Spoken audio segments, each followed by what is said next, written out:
sit-ups, push-ups every day and rep God. Me to not be informed is so odd. Steady, get my work in, do my job. Stay fresh mentally and physically, no swab. Got the swag to make your head bob. I'm Matthew, do it I have to. Young, informed, standing tall, like statue against chalice or a mob. We go hard every day before we play. Focus, confidence, move forward, no matter consequence. We'll never seen kids like this. Spread positivity, any negative attempts we ignore. Don't get this, too intelligent to be dismissed. Never heard nothing like this. Passing both hip hop back and forth with no miss. Think haters into the abyss. A lot of people talk about helping their community, but there are a few who really do take action, folks. My next guest is one of those people who have done just that. When he saw that his community was being plagued by gang violence, he decided to do something about it. So I invited him here today to share his story. This is a really great story. Please welcome Kevin Livingston. Thank you so much for having me. So, Kevin, explain to me what was happening in your community. You know, I would walk to work every morning and I would notice that there would be young men on the streets hanging out, looking disheveled. And so one particular point is a young lady had took a picture of a young man with his pants down and actually began to berate him online about the way he looked versus engaging him. And that's not what we need in our community. We need to build our young men up. And so I decided to do something about it. That moment right there gave you the idea that you have? Absolutely. I know what it's like to wear a suit. When I was younger, I used to wear suits to go around the city just so people could look at me differently. And so I asked my customers in the bank that I was working at to donate suits to me so I could go and give them to young men in my community. Around the corner from where I was working at was an active gang site. So initially we were going to have 100 suits for 100 gang members. But I dropped the extras and we were able to give out suits. Wow. So I'm looking at the pictures right here. Tell me about some of the people who you've been able to help. I mean, this happened 2 weeks ago. A young brother who came in to the office. I run an after-school program for young people who are 16 to 24, who are runaway youth. This brother just came from Chicago. He was shot twice, stabbed in the neck, homeless. So he came to New York City to seek refuge. We were able to get him not only a suit, but enrolled in school where he's currently at right now. Thank you. Another one which really tugs at my heart. We're in Rikers Island. We run a program in there eight months before they're released. And the young man was in my program for 8 months. He came home. We gave him a suit, started him with work 2 days later. I'm preparing another young person who's in my academy in Rikers Island now. He'll be home tomorrow. I'll be back on Friday to get him work and get him a suit and get him on his way. That's great, man. I also hear that some celebrities caught wind of what you're doing. Yes, we've been honored to have the support of Colin Kaepernick. Thank you. Colin Kaepernick has supported me. He's brought his personal suits to us. Also, he's donated money so we can continue the outreach that we're doing in Rikers Island. So we thank Colin. We've been also able to get support from Michael Strahan. He's donated his personal suits to our organization. And then lastly, we received suits from the late, great Kenneth Thompson, the first African-American district attorney in Brooklyn. His family has supported us, so. That's great, man. I think what you're doing is absolutely fabulous, and it works. People don't understand, man. If you can just reach one, if you reach one, you change one boy's life. The trickle-down effect is tremendous. Whenever you save a young man, it's never just that one young man. It's a trickle-down effect. His boys notice a difference. Hey, man, where you get that suit? Well, I'm in this program. What y'all doing over there? Most guys that's banging don't really want to be banging. They really want to live. They really want a piece of the American dream. But when they got no alternatives out here, nobody telling them nothing else, they just go for what they know. And it's a sad situation here. I think what you're doing is great, and I want to be a part of this. Thank you. So I have a suit line, and I have the Steve Harvey Celebrity Edition suit line. Wow. And what I want to do is, I've already spoken to them, I'm going to have them give you 100 suits out of it, man, to help your program out, man. And you keep it up. And stay in touch with me. I will. I think we can do some great things together, man. Thank you so much. Thank you very much, man. Keep hustling, boy. Folks, we'll be right back. Hello everyone and welcome to our Conversations with podcast with our amazing guest Kevin Livingston. Thank you, brother. Thank you. How are you doing today? I am fine. I am honored to be sitting with you all. I really am honored. We're honored to be with you too. Thank you.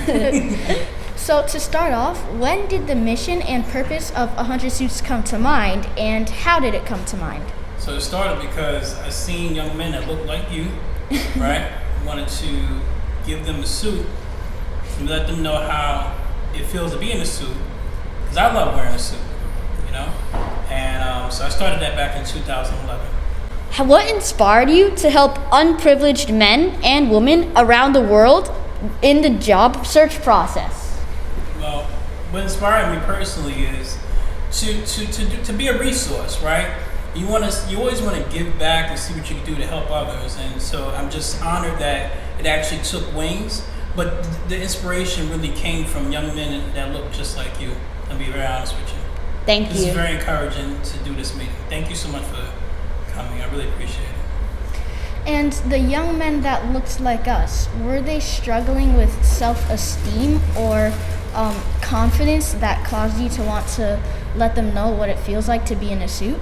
Well, I don't know what to say that part, but I would say that when you put on a suit, you looked upon differently, irregardless of what your situation is. And some of them they have issues socially or whatever have you, but just when you wear that suit, it does something to you. And so me being 15 years old and putting on a suit, that's how I started feeling good. My dad was my inspiration. He always wore a suit.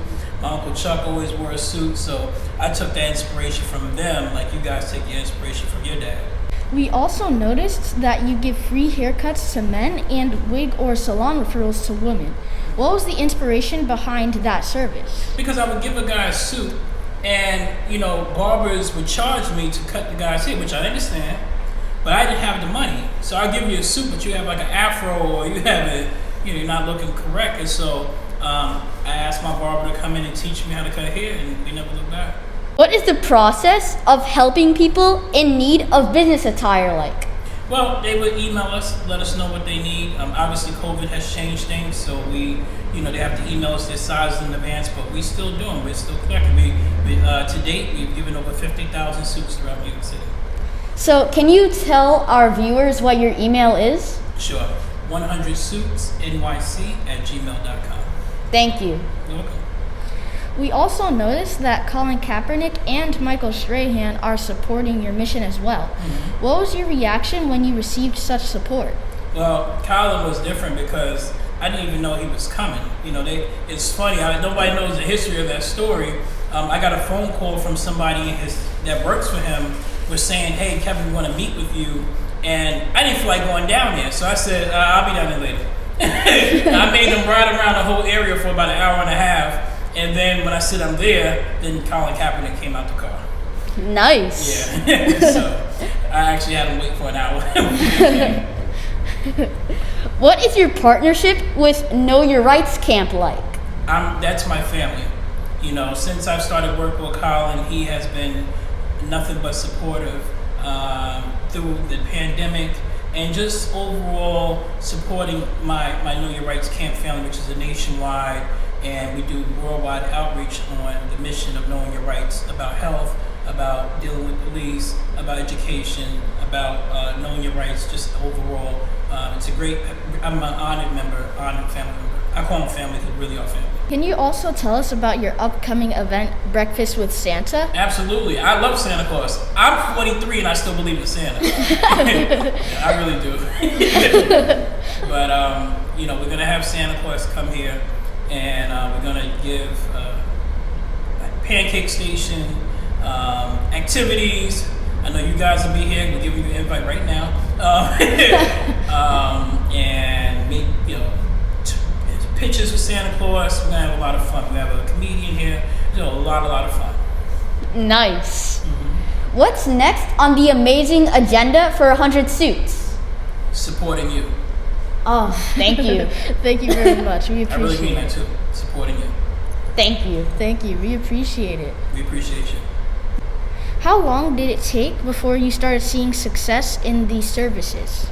I mean, success is measured by, I don't know if it's measured by dollars or anything like that. Success really measured when God put on a suit and tell you that he actually got the job, or a guy put on a suit jacket and he'd say, wow, I never felt this way. Sometimes it's so funny, I call it the foreign effect, because you have guys who never wore a suit in their life and they put on a jacket and they walk like this. They don't know how to put their arms down. So that was immediate.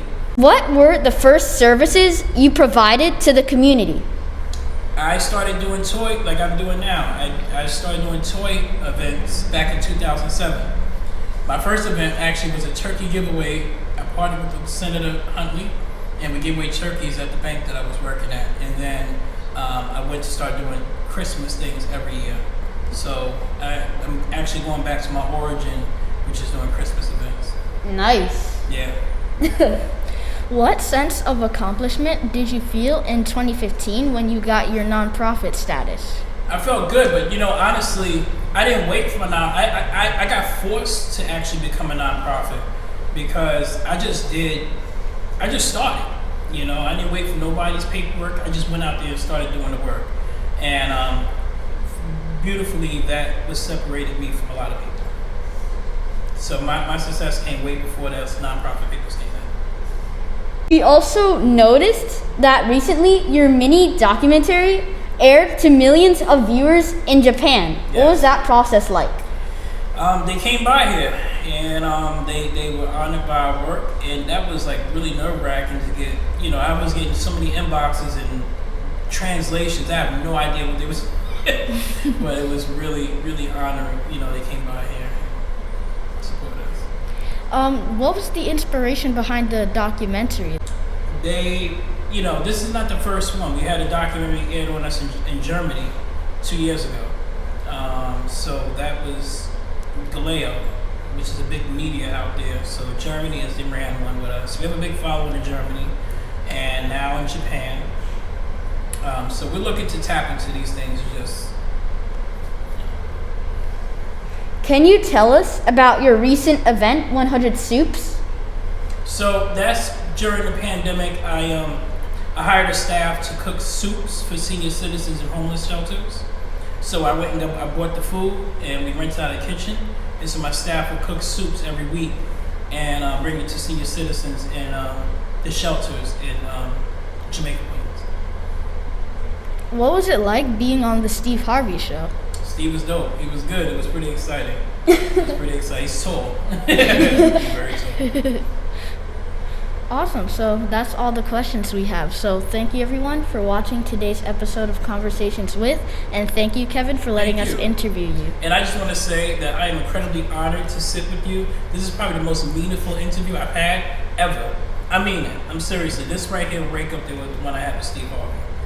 Because there's nothing more refreshing to see young entrepreneurs starting now. So we humbly, and I can speak on behalf of everybody on my team, we fully support you. We fully support you. Thank you. We support you very too. much. You are amazing. You are even amazing. I learned it from you. Education and patience. Oh hey, time to learn new information. Set a foundation where we feel comfortable in communication. Be strong, not just in an occasion. Let's call this the strength operation. Take that into consideration. Here's the equation: strength and knowledge, saving the nation. That's the potion that we making. Young kids shaking the world with amazing talent. It's mind-blowing how it flows out of us like plow. Look at us now, strong kids, strong sound. You already know how I go, I flow, I show my strength.